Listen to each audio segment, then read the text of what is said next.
Hello, my name is Adriana. Today's collective message has a lot to do with gathering power. Gathering power in a way that we can then set out the course for small steps for us to take action in very systematic and deliberate ways. But right now we are at the stage of accumulating power. There's this dandelion fluff on here. It hasn't been blown away yet. And I love this idea of a visual because when you look at dandelion fluff, you see each little fluff is connected to a tiny little seed.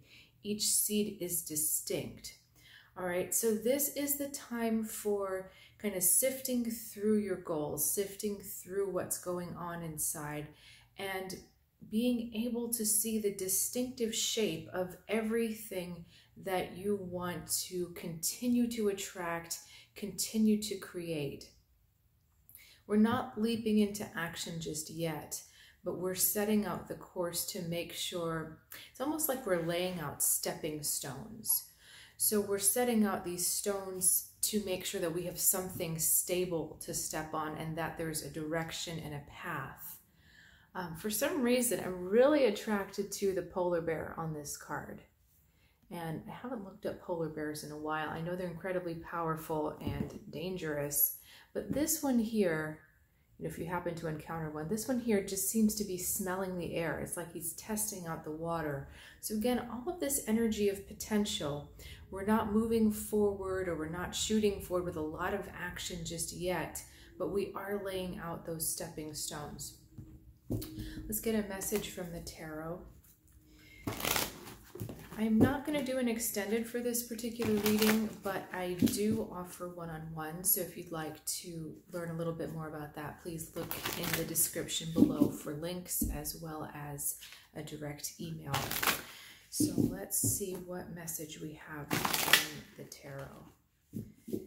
You know, a message coming through for someone: do not lose hope. Do not lose sight of where you want to go, of where you have believed that you should be going, but maybe aren't there yet. I've never noticed this on this card. You see the face in the sky? There's actually a couple faces in the sky. So to me, that's like your guides or your ancestors telling you, don't give up. Don't lose sight of this potential. Don't lose sight of this dream. So those stepping stones and those paving stones, paving the way that we talked about earlier, those are going to turn into deliberate steps towards that goal, towards that dream.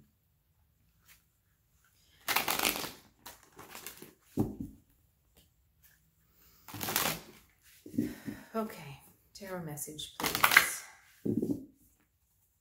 All right, we've got Six of Water, Council of Monarchs, like the Emperor, that's Emperor energy, the Star, and the Two of Water.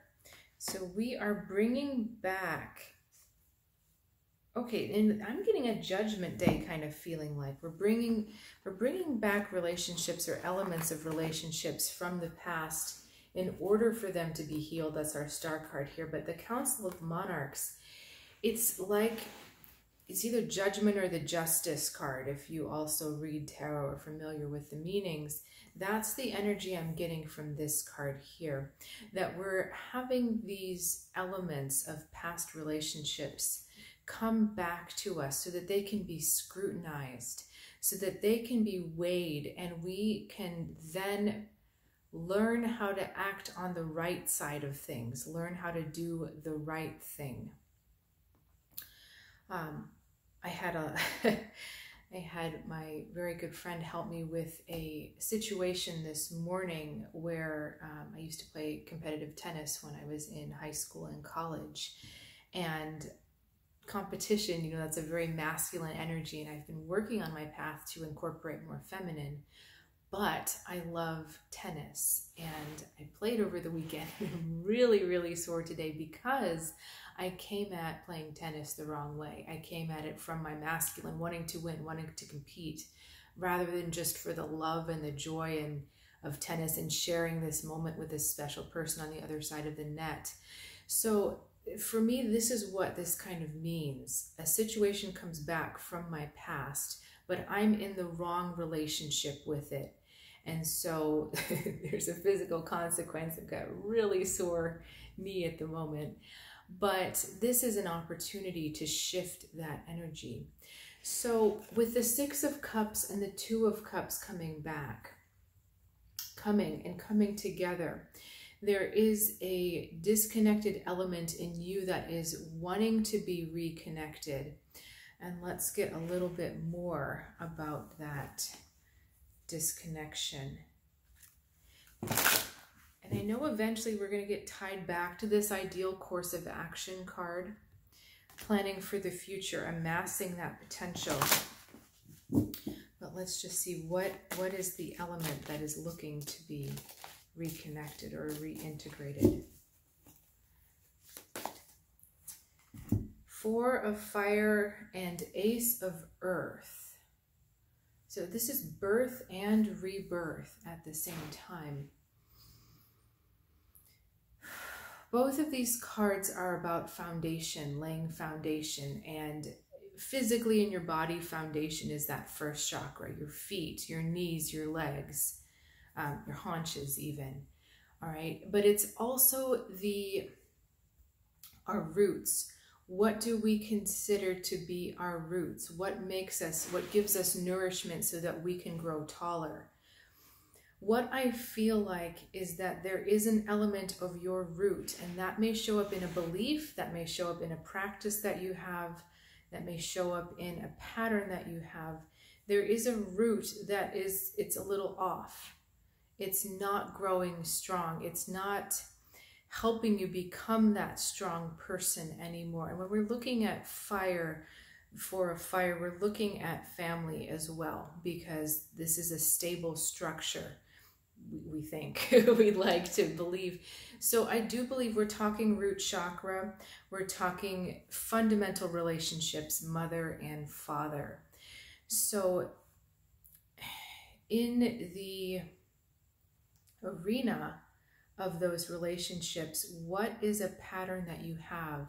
What is a belief that you have that doesn't allow the tree of you to grow taller and stronger? The monarchs coming up, Council of Monarchs, also look at the energy of self-protection. What are you doing that is either overprotecting the self and not allowing the heart to open, or underprotecting the self and leaving you too vulnerable to people that take advantage of you, that may want to betray, do want to betray you for their own gain.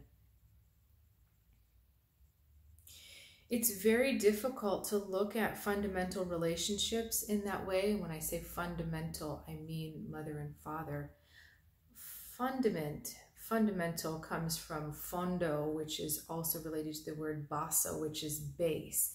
This gives us the base, literally the support that we stand on. And it's very difficult to believe that we're standing on something shaky. And it's also really difficult at times to look at the mother and father as people that can cause us to have a shaky foundation, all right? Or that they've given us something, a belief, a pattern that causes us to be shaky. And it's funny, right now I'm getting a twinge in my lower back on the left side. That's also foundation. So we're looking at wounding to the feminine energy. We're looking at wounding to the elements of ourselves that wanted to love, wanted to connect, wanted to flow and be in harmony with ourselves and with those around us. But there's something in that fundamental relationship that prevents you from healing that feminine. And we get this from our first spread as well, the star with all of those water cards, healing the feminine, because water is the feminine element. That is the fundamental feminine element. So what causes injury to the feminine element? Believing we're not enough, believing we have to change to please somebody else, believing that someone else's happiness is more important than our own. Someone else's needs and wants are more important than our own. believing that the only worth we have is what we give to others at the expense of ourselves.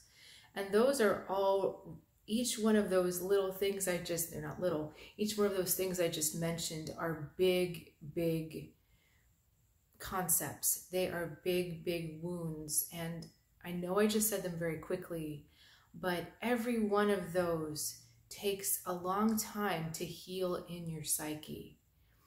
And I want you to know also that healing is not just take a medicine, take a pill and be done. Healing comes in waves. Healing comes in cycles, because life happens in cycles. And if you fix one thing at one time, your soul wants you to be sure that that thing is still healed the next time a different, slightly different situation comes along. Right? That's why things have to come in cycles, because we have to make sure at each point in the cycle that we're healing the energy that is asking to be healed. Wow, that lower back is really twinging. So this is a message, really a deep message for all of us, to understand that right now we are undergoing a deep healing of that feminine energy within ourselves, because we cannot give to others, we cannot love others unless we're taught and encouraged to love ourselves. And once we know how to love ourselves, then we are giving true love and true support and true caring to other people. The reason why we're so broken in this feminine energy is that we were nurtured by other broken feminine energies. This is a cultural phenomenon of having a wounded feminine. But the problem is when a wounded feminine is nurturing another, that nurturing comes through the guise of guilt and martyrdom, and I'm doing this better than anyone else, and it's coming at my expense, and that's why it's holy and saintly. There was a funny British show I was watching about a week ago, and the contestants had to bring in something that they thought was really amazing, and this woman brought in some recipe that she had gotten from her mother's, and she goes, but I can never get it to taste as good as my mom's, because she had this special serving of guilt that she always served with it, you know, that I sacrifice everything, including my body, for you, and so therefore anything I make is always going to taste better than what you can make. It's a funny example, but that is the archetype we're working under, that we have been nurtured under the guise of guilt, under the guise of shame, as if asking for nurturing and receiving nurturing is something that we should be ashamed of. It's not. Everything and everyone that needs growth and that craves growth, which is every living thing on this planet, needs nurturing. This is a normal, fundamental thing. And when we heal this feminine energy, we're going to be able to give with joy. We're going to be able to nurture with flow and pride and a sense of connection.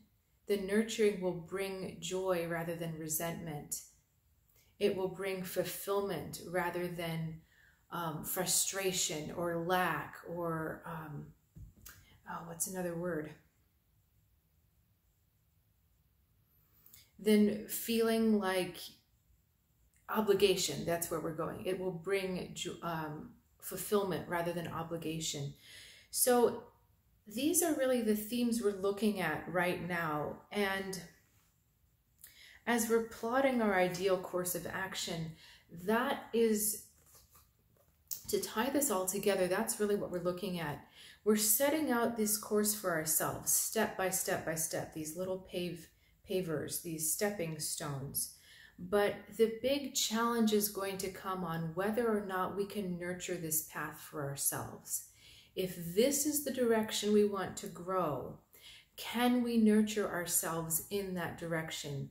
Each one of those steps you find yourself stepping on will need a nurturing space, will need the appropriate attitude, will need the appropriate support. But without having a totally healed feminine, we can't nurture any of that growth in ourselves or others around us. So that is the big focus for us right now. And it's really interesting because that twinging I was getting in my lower back on the left side has completely died down. So if this energy has resonated with you, really understand that this is powerful for you to be working with right now. I can't feel any more pain. So that was just in a switch, just a couple minutes of talking with you and having a switch. So that dramatic of a switch is available for you as well as you take this energy and information deeper and deeper. Okay, thank you so much for joining me for this message. Again, if you are interested in a one-on-one reading or looking for one, I do offer those, as well as coaching sessions and spiritual mentoring sessions. Information in the website below, and I look forward to seeing you soon for some more astrology readings. Talk to you soon.